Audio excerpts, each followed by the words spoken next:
আসসালামু আলাইকুম সুপ্রিয় শিক্ষার্থীবৃন্দ, welcome back to my channel online Pathsala. Online Pathsala YouTube চ্যানেলের পক্ষ থেকে তোমাদের সবাইকে জানাচ্ছি আন্তরিক অভিনন্দন এবং শুভেচ্ছা। আশা করি তোমরা সবাই ভালো আছো এবং পড়াশোনার সাথে আছো। তো গত ক্লাসে আমরা সেন্টেন্স ন্যারেশন নিয়ে বিস্তারিতভাবে আলোচনা করেছিলাম এবং কিভাবে সেন্টেন্স ন্যারেশন সলভ করতে হবে সেগুলো আমরা শিখেছিলাম। আজকে ক্লাসের মাধ্যমে আমরা ন্যারেশন টপিকটিকে পূর্ণতা দান করব। সো আজকে আমি যে টপিকটি নিয়ে কথা বলবো সেটা হচ্ছে কিভাবে আমরা প্যাসেজ ন্যারেশন সম্পন্ন করব। I mean how to solve passage narration. Okay, অনেকের কাছে প্যাসেজ এই ন্যারেশনটা আতঙ্কের নাম, তবে আমি তোমাদের যে টেকনিকগুলোর মাধ্যমে এই টপিকটি শেখানোর চেষ্টা করব। তোমরা জাস্ট মাথায় ঢোকাবা, খাতা কলম নিয়ে বসবা, সুন্দর করে নোট করবা, দেন প্র্যাকটিস করবা। আমি তোমাকে কথা দিলাম এই টপিকের ওপর কোনো সমস্যা তোমার থাকবে না। তাহলে আমরা দেরি না করে দ্রুত ক্লাসে চলে যাব। তবে ক্লাসে যাওয়ার আগে আমি অবশ্যই একটা কথা বলবো যে আমার পূর্ববর্তী ক্লাসগুলো তোমরা দেখে নিবে, অর্থাৎ সেন্টেন্স ন্যারেশন পার্ট 1 থেকে পার্ট 5 পর্যন্ত তোমরা আগে দেখে নিবে, তারপরে এই ক্লাসটি করবে, তাহলে সব কিছু বুঝতে সুবিধা হবে। ওকে, দেখো আমি শিরোনামে কি লিখে দিয়েছি, এখানে বলেছি how to solve passage narration, অর্থাৎ প্যাসেজ ন্যারেশন কীভাবে সলভ করতে হবে। একটা কথা তোমাদেরকে প্রথমেই বলেছিলাম যে প্যাসেজ ন্যারেশন পারার পূর্ব শর্ত হচ্ছে তোমাকে সেন্টেন্স ন্যারেশন খুব ভালোভাবে জানতে হবে। তো আগে আমরা কিন্তু সেন্টেন্স ন্যারেশন নিয়ে কথা বলেছি, এখন আমরা কথা বলবো how to solve passage narration. Okay, এক নম্বর যে পয়েন্টটা তোমাকে ফিগার আউট করতে হবে, it should be figure out the most important things, that is firstly you have to read the whole passage and identify who are the speaker and listener. Okay, প্রথমে পুরো প্যাসেজটা তোমাকে কি করতে হবে, পড়তে হবে। পুরো প্যাসেজটা খুব সুন্দর করে পড়ার পরে তুমি বক্তা এবং শ্রোতা খুঁজে বের করবা, মানে কাকে কে কি বলতেছে এই জিনিসটা খুঁজে বের করবা। বক্তাকে, স্পিকারকে আর লিসেনার শ্রোতাকে এই জিনিসটা খুঁজে বের করার চেষ্টা করবা। 2 নম্বর নিয়মে একটু খেয়াল করবা যে রিপোর্টিং ভার এটা যেখানেই থাকুক না কেন ইনডিরেক্ট ন্যারেশন করার সময় এটাকে আমরা শুরুতে আনবো। তাহলে দুইটা বিষয় তোমাকে অবশ্যই খুব ভালোভাবে you have to just keep in your mind, তোমাকে মনে রাখতে হবে। সেটা হচ্ছে কি যে প্রথমে পুরো প্যাসেজটি আমি খুব মনোযোগ সহকারে পড়বো এবং শ্রোতা আর বক্তাকে এটা আমি খুঁজে বের করব। 2 নম্বরে রিপোর্টিং ভার যেখানেই থাকুক না কেন, সেটা শুরুতে থাকুক বা শেষে থাকুক বা মাঝে থাকুক, যেখানেই থাকুক না কেন সেটাকে আমরা ইনডিরেক্ট ন্যারেশন করার সময় শুরুতে আনবো। ঠিক আছে, তাহলে ব্যাপারটা কিরকম এটা আমি একটু এক্সাম্পলের মাধ্যমে তোমাদের ক্লিয়ার করব। আমরা ডিরেক্টে এইরকম ভাবে থাকবে যেটাকে আমার ইনডিরেক্ট করতে বলা হবে। যেমন you look a little bit like my mother's, তুমি কিছুটা হলো আমার মায়ের মতো দেখতে। Jerry said to Rahima, Jerry রহিমাকে বলল। এখন একটা জিনিস তুমি খেয়াল করো, আমি পুরো জিনিসটা একটু পড়ার পরে দেখলাম এখানে আসলে বক্তা আর শ্রোতাকে। তাহলে you look a little bit like my mother's, তুমি কিছুটা হলো আমার মায়ের মতো দেখতে। Jerry said to Rahima, Jerry রহিমাকে বলল। দ্যাট মিনস এখানে জেরি হচ্ছে স্পিকার অর্থাৎ বক্তা, আর রহিমা এ হচ্ছে লিসেনার অর্থাৎ শ্রোতা। ঠিক আছে, তাহলে আরেকটা জিনিস আমরা খেয়াল করলাম কি, আমরা খেয়াল করলাম যে reporting verb Jerry said to Rahima, এই যে রিপোর্টিং ভার্ব এটা কিন্তু বাক্যের শুরুতে নেই, এটা কিন্তু বাক্যের শেষে আছে। তো আমাদের পয়েন্ট ছিল কি যে রিপোর্টিং ভার্ব যেখানেই থাকুক না কেন আমরা ডিরেক্ট থেকে ইনডিরেক্ট করার সময় সেই রিপোর্টিং ভার্বটিকে সামনে আনবো। তাহলে আমরা সেই কাজটি প্রথমে করি, জেরি সেড টু রহিমা। আচ্ছা, আমি এখন তাহলে লিখলাম এখানে জেরি। ওকে, এখন রিপোর্টিং ভার্ব কোনটা, সেড টু, আর অবজেক্ট কোনটা, রহিমা। এটা হচ্ছে অবজেক্ট, এটা হচ্ছে রিপোর্টিং ভার্ব। এখন কথা হচ্ছে জেরি সেড টু রহিমা, এই যে সেড টু রিপোর্টিং ভার্ব এটা কিসের উপর ভিত্তি করে পরিবর্তিত হয়, এই যে ইনভার্টেড কমার ভেতরে কি আছে, রিপোর্টেড স্পিচ আছে। ইনভার্টেড কমার ভেতরে যেটা থাকবে এটাকে কি বলে, রিপোর্টেড স্পিচ। তাহলে you look a little bit like my mother's, এই সেন্টেন্সটা আসলে কোন ধরনের সেন্টেন্স এটা আমাকে দেখতে হবে, কেননা এটার উপর ভিত্তি করে কিন্তু রিপোর্টিং ভার্বটা চেঞ্জ হয়। তাহলে আমরা দেখতে পাচ্ছি এখানে এই সেন্টেন্সটা হচ্ছে একটা অ্যাসার্টিভ সেন্টেন্স অর্থাৎ বর্ণনামূলক বাক্য। তাহলে সেন্টেন্সটা যদি অ্যাসার্টিভ সেন্টেন্স হয়, আমরা জেনেছিলাম যে অ্যাসার্টিভ সেন্টেন্স হলে রিপোর্টিং ভার্ব সেইড বা সেইড টু এর পরিবর্তে আমি টোল্ড ব্যবহার করতে পারবো। তুমি ইচ্ছা করলে সেইড টু এটাও অপরিবর্তিত রাখতে পারো, কোনো সমস্যা নেই। তো আমরা এখানে টোল্ড ব্যবহার করলাম, এরপর অবজেক্টের কাজ করব। তাহলে জেরি টোল্ড রহিমা, ওকে কাজ করলাম। এরপরে আমরা কিসের কাজ করব? এই তো ইনভার্টেড কমার কাজ করব। আমরা জানি যে অ্যাসার্টিভ সেন্টেন্সে ইনভার্টেড কমা উঠে কি বসে? দ্যাট বসে। তাহলে জেডি টোল্ড রহিমা, আমরা দ্যাট বসালাম, দ্যাট। এরপরের কাজটাকে ইনভার্টেড কমার কাজ গেল, এখন আসতে হবে পার্সনের পরিবর্তনের কাজ। ইনভার্টেড কমার কাজ করার পর আমরা কিসের কাজ করব? পার্সন পরিবর্তনের কাজ। তারপরে কিসের কাজ করব? টেন্স পরিবর্তনের কাজ। এরকমভাবে ধারাবাহিকভাবে আমরা এখন কাজ করব। তাহলে ইউ এটা কি? এটা হচ্ছে সেকেন্ড পার্সন। ওকে, তাহলে এই ইউটা সেকেন্ড পার্সন হলে আমরা কি শিখছিলাম? যে সেকেন্ড পার্সন কাকে ফলো করে? অবজেক্টকে ফলো করে। তাহলে JD subject, told Rahima, Rahima হচ্ছে অবজেক্ট। ওকে, তাহলে ইউ সেকেন্ড পার্সন কাকে ফলো করবে? রহিমাকে, রহিমাকে ফলো করবে। তাহলে রহিমাকে ফলো করবে। যেহেতু ইউটা প্রোনাউন ফর্মে আছে, তাহলে রহিমার প্রোনাউনটা কি? শি। আচ্ছা, আমরা তাহলে শি লিখলাম, শি। এরপরে আমরা টেন্স পরিবর্তন করব এখন। তাহলে you look a little bit like my mother's, বাক্যটা হচ্ছে প্রেজেন্ট ইনডিফিনিট টেন্স। তাহলে এটাকে আমরা পাস্ট ইনডিফিনিট করে দেব। তাহলে লুক এটা হচ্ছে ভার্বের 1 নম্বর ফর্ম আছে, এটাকে ভার্বের 2 নম্বর ফর্ম করে দেব আমরা। লুক থেকে লুকড ইডি যোগ করব, লুকড। বাকি সব কিছু ঠিক রাখবো এখন। A little bit like my, sorry my হবে না, এখন একটু খেয়াল করো এখানে মাই এটা কোন পার্সন? এটা কিন্তু ফার্স্ট পার্সন, এটা ফার্স্ট পার্সন। আচ্ছা, ফার্স্ট পার্সন কাকে ফলো করে? ফার্স্ট পার্সন ফলো করবে সাবজেক্টকে। আচ্ছা, তাহলে এই বাক্যে জেডি হচ্ছে সাবজেক্ট আর রহিমা হচ্ছে অবজেক্ট, তাহলে জেডিকে ফলো করবে। ঠিক আছে? আচ্ছা, এখন একটু আমরা খেয়াল করি যে মাই ফার্স্ট পার্সন কাকে ফলো করবে? জেডি। এখন জেডি যদি একটা ছেলের নাম হয় তাহলে এটা প্রোনাউন ফর্ম হচ্ছে হি, অবজেক্টিভ ফর্ম হচ্ছে হিম, আর পসেসিভ ফর্ম হচ্ছে হিজ। ওকে, তাহলে যেহেতু এখানে মাই পসেসিভ ফর্মে আছে, তাহলে এখানে আমরা জেডির পসেসিভ ফর্মটা বসাই দিই, হিজ। এরপরে কি আছে? মাদার্স। এরপর ফুল স্টপ দিয়ে দিলাম। তাহলে এখানে আমরা জানতে পারলাম যে প্রথমে আমরা পুরো প্যাসেজটা একটু পড়ার চেষ্টা করব, তারপরে বক্তা এবং শ্রোতা খুঁজে বের করার চেষ্টা করব।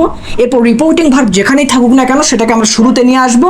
নিয়ে আসার পরে আমরা নিয়ম অনুযায়ী প্রথমে ইনভার্টেড কমার কাজ করব, এরপর পার্সন পরিবর্তন করব, এরপর টেন্স পরিবর্তন করব। এর ভেতরে যদি কিছু অ্যাডভার্বিয়াল ফ্রেজ পরিবর্তন করার প্রয়োজন পড়ে তাহলে আমরা সেটা করব। ঠিক আছে? তো আশা করি তোমরা এতটুকু খুব সুন্দরভাবে বুঝতে পেরেছো। আচ্ছা, এখন দেখো রুল 3, এটা একটু আমরা খেয়াল করি। এখানে আমি কি লিখেছি? যে পরপর 2টি বা 3টি উক্তি থাকলে, অনেক সময় দেখবা যে আমরা কোনো ব্যক্তিকে একটি বাক্য বলার পরে আরেকটি বাক্য বলি, সেটা বলার পরে আরেকটি বাক্য বলি। এরকমভাবে আমরা কিন্তু একজন ব্যক্তি শ্রোতাকে পরপর অনেকগুলো কথা বলে থাকি। যেমন ধরো আমি তোমাকে বলতেছি, আমি তোমাকে ইংরেজি শেখাচ্ছি, তুমি আমার কাছে ইংরেজি শিখবে। তাহলে আমি 2টা বাক্য কিন্তু এখানে ব্যবহার করলাম। এরকমভাবে পরপর 2টি বা 3টি উক্তি থাকলে অ্যাসার্টিভ সেন্টেন্সের ক্ষেত্রে কি হবে? সাবজেক্টের পরে ওই যে রিপোর্টিং ভার্ব পরিবর্তিত হয়ে টোল্ড ব্যবহৃত হয়। ঠিক আছে? তারপরে এটা প্রথম চান্সে বক্তা যখন প্রথমবার কথা বলতেছে তখন প্রথম চান্সে আমরা টোল্ড ব্যবহার করব। যদি ওই ব্যক্তি আবারও কোনো কথা বলতে চায় অর্থাৎ দ্বিতীয়বার কোনো কথা বলতে যায় তখন আমরা অ্যাডেড দ্যাট ব্যবহার করব। যদি ওই ব্যক্তিটা তৃতীয়বার আবারও কোনো কথা বলতে যায় তখন অলসো সেই দ্যাট, আর চতুর্থবার হলে এগেন সেই দ্যাট আমরা ব্যবহার করব।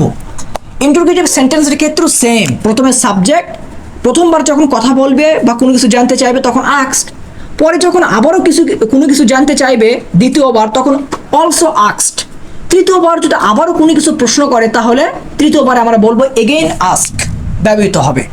ইম্পারেটিভ সেন্টেন্সের ক্ষেত্রে সেম রুল, প্রথমে সাবজেক্ট, প্রথমে যদি কোনো জ্ঞান দেয় সেই ক্ষেত্রে অ্যাডভাইসড হবে, দ্বিতীয়বার যদি আবারও জ্ঞান দেয় তাহলে অলসো অ্যাডভাইসড হবে, তৃতীয়বার যদি আবারও জ্ঞান দিতে যায় তাহলে এগেইন অর্ডারড ব্যবহৃত হবে।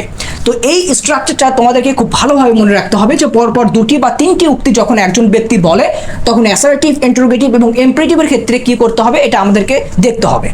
স্টুডেন্টস, এখন আমরা যতটুকু আলোচনা করলাম একটু প্রয়োগ করার চেষ্টা করব।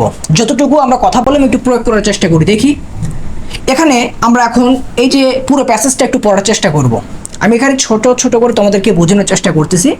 এরপরে আমরা অবশ্যই বোর্ড কোশ্চেন সলভ করব, বড় বড় প্যাসেজ কিভাবে কি করতে হয় সলভ করব, কিন্তু তার আগে আগে এগুলো একটু আয়ত্ত করে নিই, তারপর আমরা খুব চমৎকার মজার সাথে প্যাসেজ জেনারেশন সলভ করব। এবং সবগুলো আইটেম করার পরে তুমি নিজেই শক হয়ে যাবা যে এত সহজে প্যাসেজ জেনারেশন করা যায়, অথচ আমরা এতদিন কি করেছি, ভয় পেয়েছি। তো দেখো এখানে ডিরেক্ট দেওয়া আছে, তাই না? এটাকে আমার ইনডিরেক্ট করতে হবে। তাহলে পুরো প্যাসেজটা আগে আমি পড়ে নেই, তারপরে বক্তাকে শ্রোতাকে আমি একটু খুঁজে বের করার চেষ্টা করব। হি সেড টু মি, সে আমাকে বলল, ইনভার্টেড কমা শুরু, আই ওয়ান্ট ইউর পারমিশন, আপনার পারমিশন আমার দরকার। I will help you in future, আমি আপনাকে ভবিষ্যতে সাহায্য করব। Will you take my honour, আপনি কি আমার সম্মানটা রাখবেন? প্রশ্নবোধক চিহ্ন এবং এখানে ইনভার্টেড কমা শেষ। তাহলে এখন এটাকে আমরা ইনডিরেক্ট করব। আমি প্রথমে বলেছিলাম বক্তা এবং শ্রোতাকে, বক্তা এখানে ইজিলি দেওয়া আছে হি সেড টু মি, সে আমাকে বললো, তার মানে এখানে হিটা হচ্ছে স্পিকার আর মিটা হচ্ছে লিসেনার, শ্রোতা। আচ্ছা, তাহলে আমরা পুরো ব্যাপারটাকে লিখে নিই। হি, এখন এই যে রিপোর্টিং ভার, আচ্ছা এখানে যদি হি সেড টু মি এখানে না থেকে শেষে থাকতো, তাহলে যেখানেই থাকুক না কেন ওটাকে আমরা কি করব, শুরুতে নিয়ে আসবো। এই রিপোর্টিং ভার্বটাকে আমরা শুরুতে নিয়ে আসবো। এখানে যেহেতু শুরুতেই আছে, তাহলে আমাদের আর বাড়তে কোনো মাথা ব্যথার কারণ নেই। তাহলে হি সেড টু মি, সে আমাকে বলল। আচ্ছা, এখন এই যে রিপোর্টিং ভার, এটাকে আমরা চেঞ্জ করব কিসের উপর ভিত্তি করে? ইনভার্টেড কমার ভিতরে কি বাক্য আছে? I want your permission full stop. তাহলে এই যে সেন্টেন্সটা, এটা কি অ্যাসার্টিভ নয়? অবশ্যই অ্যাসার্টিভ। তাহলে বাক্যটা অ্যাসার্টিভ সেন্টেন্স হলে রিপোর্টিং ভার্ব সেড টু এর পরিবর্তে আমরা টোল্ড ব্যবহার করব। ওকে, টোল্ড। এরপরে অবজেক্ট আছে, আমরা অবজেক্ট লিখলাম। এরপরে ইনভার্টেড কমার কাজ করতে হবে, ইনভার্টেড কমার কাজ করব। আই ওয়ান্ট ইউর পারমিশন, বাক্যটা অ্যাসার্টিভ, তাহলে অ্যাসার্টিভ বাক্যে ইনভার্টেড কমা উঠে কি বসে? দ্যাট বসে, আমরা দ্যাট লিখলাম। এরপরে আমাদের কিসের কাজ করতে হবে? পার্সন পরিবর্তন, তারপরে টেন্স পরিবর্তন। তাহলে আই এখানে ফার্স্ট পার্সন কাকে ফলো করবে? সাবজেক্টকে, সাবজেক্টকে হি, তাহলে আমরা এখানে হি লিখলাম। এরপরে আই ওয়ান্ট ইউর পারমিশন, এটা কোন টেন্স? প্রেজেন্ট ইনডিফিনিট না? তাহলে প্রেজেন্ট ইনডিফিনিট টেন্স হলে এটাকে আমরা কি করে দেবো? পাস্ট ইনডিফিনিট করে দেবো। তার মানে ভি ওয়ান আছে, ওয়ান্ট আছে, এটাকে ওয়ান্টেড করে দাও, ভি টু করে দাও, ওয়ান্টেড। এরপরে ইয়োর, এটা কোন person? Second person. Second person কাকে ফলো করে? সেকেন্ড পার্সন ফলো করে অবজেক্টকে, সেকেন্ড পার্সন ফলো করে অবজেক্টকে। তাহলে অবজেক্ট এখানে কে? মি। আচ্ছা, একটা জিনিস তোমাদের খেয়াল বলে রাখি, সেটা হচ্ছে এখানে রিপোর্টিং ভার্বটা শুরুতে আছে, এই জন্য আমি এখানে এক্সাম্পলগুলো বোঝাচ্ছি, মানে এখানেই বোঝাচ্ছি। যখন রিপোর্টিং ভার্বটা শেষে থাকবে, তুমি শুরুতে ওটাকে নিয়ে আসবা, নিয়ে আসার পরে সাবজেক্ট কোনটা কাকে ফলো করতেছে ওটা এই লাইনে মিলানোর চেষ্টা করবা। যেমন এখানে আইটা ফার্স্ট পার্সন কাকে ফলো করবে? সাবজেক্টকে, তাহলে সাবজেক্ট আমি লিখলাম। ইয়োর, এটা সেকেন্ড পার্সন কাকে ফলো করবে? অবজেক্টকে, তাহলে অবজেক্ট এখন আমাকে এখানে লিখতে হবে। কিন্তু এখানে খেয়াল করো, your, your, subject object possessive, তাহলে ইয়োরটা পসেসিভ ফর্মে আছে, তাহলে মির পসেসিভ ফর্ম কি? মাই, তাহলে এখানে আমি লিখলাম মাই। এরপরে কি আছে? পারমিশন, লিখে দিই পারমিশন। ওকে। এরপরে এখন দেখো, হি সেড টু মি, সে আমাকে বললো আই ওয়ান্ট ইউর পারমিশন, আমি চাই আপনার অনুমতি। সে প্রথমবার এই কথাটা বললো। এরপরে I will help you in future, আমি আপনাকে ভবিষ্যতে সাহায্য করব। আচ্ছা, এই কথাটা কিন্তু হি আবারও বলতেছে, তার মানে প্রথম বাক্য বলার পরে সে আবারও কথা শুরু করছে। তাহলে এইরকম যখন কি করবে, কথা শুরু করবে, তাহলে অ্যাসার্টিভ, বাক্যটা যদি অ্যাসার্টিভ হলে আমরা কি করবো? এখন আমি কি বলেছিলাম, যদি কোনো ব্যক্তি পরপর দুটি বা তিনটি উক্তি বলে, তখন প্রথমটা বলছে টোল্ড দিয়েছি, এরপরে যেহেতু ওই ব্যক্তিটা আবারও কথা বলতেছে, তখন আমরা অ্যাডেড দ্যাট যুক্ত করব। তাহলে হি অ্যাডেড দ্যাট। এরপরে খেয়াল করো, আইটা ফার্স্ট পার্সন কাকে ফলো করবে? ফার্স্ট পার্সন ফলো করবে সাবজেক্টকে, সাবজেক্ট কি? হি। এরপরে দেখো উইল, এটা হচ্ছে মডাল বা future tense, I will help you. তাহলে উইল থাকলে ইনডিরেক্টে কি হয়ে যায়? উইল থেকে উড হয়ে যায়, উড। হেল্প, ইউটা কোন পার্সন? সেকেন্ড পার্সন কাকে ফলো করে? অবজেক্টকে। তাহলে অবজেক্টকে ফলো করলে ইউ যেহেতু অবজেক্টিভ ফর্মে আছে, তাহলে মি অবজেক্টিভ ফর্মে রেখে দিই, ইউ ইন ফিউচার, যা আছে তাই লিখে দিই ইন ফিউচার। ওকে, আমরা ফুল স্টপ দিলাম। দেওয়ার পরে will you take my honour, আপনি কি আমার সম্মানটা রাখবেন, গ্রহণ করবেন? তাহলে সেই ব্যক্তিটা কিন্তু আবারও কথা বলতেছে, প্রথম কথা বললো, এখানে আবারও কথা বললো, তারপরে এখন আবার 3 নম্বর বাক্যটা সে আবারও বলতেছে। তাহলে এইরকম ভাবে যখন সে আবারও কি করবে, কোনো কিছু জিজ্ঞেস করবে, তখন আমরা কি করব, আমরা এখন লিখে দিই হি অলসো। যেহেতু খেয়াল করে দেখো ইনভার্টেড কমার ভিতরে will you take my honour বাক্যটা কিন্তু ইন্টারোগেটিভ সেন্টেন্স। তাহলে ইন্টারোগেটিভ সেন্টেন্স হলে আমরা কি করব, আস্কড ব্যবহার করব। রিপোর্টিং ভার্ব তখন রিপোর্টিং ভার্ব সেইড টু এর পরিবর্তে তখন কি হয়, ইন্টারোগেটিভ সেন্টেন্সে আস্কড ব্যবহার করতে হয়। তাহলে আমরা লিখব হি অলসো আস্কড। যেহেতু এখন তোমরা হয়তো বলতে পারো যে ভাইয়া রিপোর্টিং ভার্ব এই যে সেইড টু এই রিপোর্টিং ভার্বের পরিবর্তে যেহেতু এখানে প্রশ্ন করা হয়েছে, তাহলে প্রথমেই তো হওয়ার কথা ছিল হি আস্কড, তাহলে অলসো আস্কড কেন দিলেন? অলসো দেওয়ার কারণ হচ্ছে এটাই যে যেহেতু ওই ব্যক্তিটা প্রথম দ্বিতীয় বাক্য বলার পরে তৃতীয় বাক্য বলতেছে, একজন ব্যক্তি বারবার কথা বলতেছে, এই জন্য আমরা অলসো আস্কড দিলাম। আচ্ছা, he also asked, reporting verb পরিবর্তন করে আস্কড দিলাম। ওকে, সো আস্কড, সে কাকে কথা বলতেছে, আমাকে বলতেছে। সবসময় একটা জিনিস করার চেষ্টা করবা, সাবজেক্ট এবং অবজেক্ট সবসময় ক্লিয়ার করার চেষ্টা করবা। যেমন দেখো এখানে হি টোল্ড মি, সে আমাকে বললো, হি অ্যাডেড দ্যাট, সে এছাড়া আরও যুক্ত করলো। এখানে আবার লিখছি হি অলসো আস্কড মি। এই যে সাবজেক্ট এবং অবজেক্ট সবসময় এটা একদম স্পষ্ট করে লিখে দেওয়ার চেষ্টা করবা। আর এখানে প্যাসেজ জেনারেশনের ক্ষেত্রে তোমাকে একটা কথা বলে রাখি, সেটা হচ্ছে অনেক সময় দেখবা যে তোমার প্যাসেজ জেনারেশনের সাথে অন্যজনের প্যাসেজ জেনারেশন করা একটা মিলতেছে না, কিন্তু তার মানে এই নয় যে তোমারটা ভুল। আসলে এখানে প্যাসেজ জেনারেশন করার সময় জাস্ট মৌলিক বিষয়গুলো ঠিক রেখে তুমি নিজের মতো করে যদি সুন্দর করে সাজিয়ে গুছিয়ে ব্যক্ত করতে পারো, ওটা হয়ে যাবে। আচ্ছা, হি অলসো আস্কড, এখন অনেকে অবজেক্ট দেয়, অনেকে অবজেক্ট দেয় না। তা অনেকে ধরো অবজেক্ট দিল না, হি অলসো আস্কড, এরপর দ্যাট দিতে পারে অথবা ইফ দিতে পারে, কিন্তু অবজেক্ট অনেকে দিবে না। কিন্তু তার মানে এই নয় যে তুমি অবজেক্ট দিয়েছো তার মানে ভুল না। তুমি চেষ্টা করবো সবসময় সাবজেক্ট এবং অবজেক্ট এই ব্যাপারটা কি করার, ক্লিয়ার করার। তাহলে যেহেতু এটা প্রশ্নবোধক ইন্টারোগেটিভ, তাহলে হি অলসো আস্কড মি। এখন আমরা ইনভার্টেড কমার কাজ করব। এই দেখো অবজেক্ট কাজ করার পরে কিসের কাজ করতে হয়, ইনভার্টেড কমা। তাহলে যেহেতু ইনভার্টেড কমা এটা ইন্টারোগেটিভে ইনভার্টেড কমা ওটা কি বসে, ইফ অথবা ওয়েদার অথবা ডাব্লিউএস ওয়ার্ড। এখন আমরা কোনটা এখানে বসাবো, আমরা এখানে অবশ্যই ইফ অথবা ওয়েদার বসাবো, কেননা ডাব্লিউএস ওয়ার্ড তখনই বসে যখন এখানে হোয়াট, হোয়েন এরকম ডাব্লিউএস ওয়ার্ড দ্বারা প্রশ্ন শুরু হয়। তো এখানে যেহেতু উইল অক্সিলারি ভার্ব দ্বারা শুরু হয়েছে, তাহলে আমরা এখানে ইফ ব্যবহার করব, ইফ। আচ্ছা, এরপরে ইনভার্টেড কমার কাজ শেষ হলো। এখন আমাকে কাজ করতে হবে পার্সন পরিবর্তন। তাহলে পার্সন ইউ, এটা কোন পার্সন, এটা হচ্ছে সেকেন্ড পার্সন। তাহলে সেকেন্ড পার্সন কাকে ফলো করে, সেকেন্ড পার্সন। তাহলে হি অলসো আস্কড মি, তাহলে হিটা সাবজেক্ট, মিটা অবজেক্ট। তাহলে সেকেন্ড পার্সন অবজেক্টকে ফলো করে, তাহলে অবজেক্ট এখানে মি। ইউ যেহেতু সাবজেক্টিভ ফর্ম আছে, তাহলে মির সাবজেক্টিভ ফর্ম বানাই দাও আই। এরপরে দেখো ইফ ওয়েদার অথবা ডাব্লিউএস অলরেডি এত দূর পর্যন্ত বুঝতে পারছো। এরপরে খেয়াল করে দেখো যে will you take my honour, future indefinite. এখন উইল যদি ডিরেক্টে থাকে, তাহলে উইলকে ইনডিরেক্টে কি করতে হয়, উড করতে হয়। উইল থাকলে কি হবে, উড। ওকে, এরপরে যা আছে তাই লিখে দেবো, টেক। তাহলে টেন্স আমরা পরিবর্তন করলাম। মাইটা ফার্স্ট পার্সন কাকে ফলো করবে, সাবজেক্টকে। তাহলে মাই যেহেতু সাবজেক্টিভ প্রমে পসেসিভ প্রমে আছে, তাহলে হির পসেসিভ প্রম কি হবে, হিজ। এরপরে কি, অনার। ওকে, অনার। এই তো হয়ে গেল। তাহলে দেখো হি সেইড টু মি, সে আমাকে বললো আই ওয়ান্ট ইউর পারমিশন, আমি আপনার অনুমতি চাই। I will help you in future, আমি আপনাকে ভবিষ্যতে সাহায্য করব। Will you take my honour, এই তিনটা কথাই কিন্তু হি মিকে বলতেছে। তার মানে কি, তার মানে হচ্ছে যে যখন প্রথম চান্সে কথা বলে তখন রিপোর্টিং। তাহলে দেখো যখন একজন ব্যক্তি প্রথম একটা বাক্য বললো, তখন রিপোর্টিং ভার্ব সেইড টু এর পরিবর্তে টোল্ড ব্যবহার করলাম। যখন সে আবারও কথা বলতেছে, তখন আমরা অ্যাডেড দ্যাট ব্যবহার করব। যখন সে আবারও কথা বলবে কিন্তু সেটা যদি প্রশ্নবোধক ইন্টারোগেটিভ হয়, তখন আমরা অলসো আস্কড ব্যবহার করব।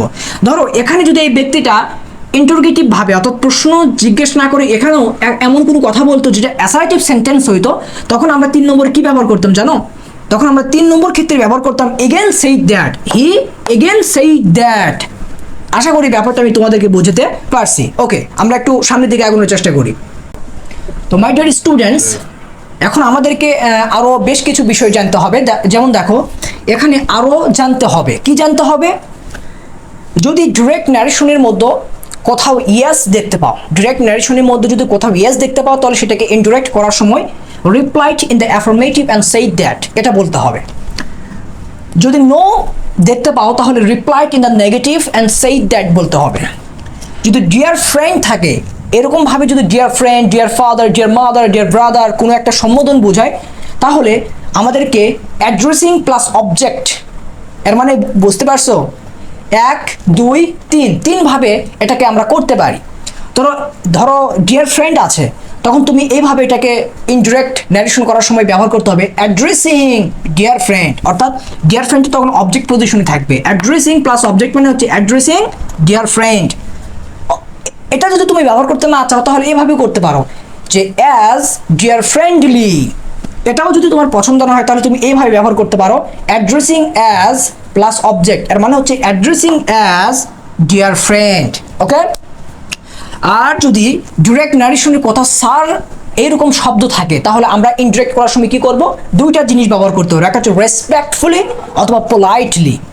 আর যদি শিওর থাকে, তাহলে আমরা ইনডিরেক্ট করার সময় গিভিং অ্যাসুরেন্স এটা ব্যবহার করব। তো এই জিনিসগুলো তুমি এখন জাস্ট নোট ডাউন করে রাখো, এগুলো আমি এক্সাম্পলের মাধ্যমে তোমাদের সুন্দর করে বুঝিয়ে দিচ্ছি। তো মাই ডিয়ার স্টুডেন্টস, এখানে আমরা মূলত how to solve passage generation, কীভাবে প্যাসেজ জেনারেশন সলভ করতে হবে, এগুলো নিয়মকানুন বিস্তারিতভাবে একটু জানার চেষ্টা করলাম। আমরা এখন এই বিষয়গুলো একটু পরীক্ষাতে কিভাবে কোশ্চেন আসলে সেটা সলভ করব, আমি এটা তোমাদেরকে এখন দেখাবো। তো তোমরা পরবর্তী পার্ট দেখতে অবশ্যই ডিসক্রিপশনে লিঙ্ক দেওয়া থাকবে, পরবর্তী পার্ট তোমরা দেখে নেবে, সেখানে আমি এক্সাম্পলের মাধ্যমে ব্যাপারটা ক্লিয়ার করব। তো সবাই ভালো থাকবে, সুস্থ থাকবে, আল্লাহ হাফেজ।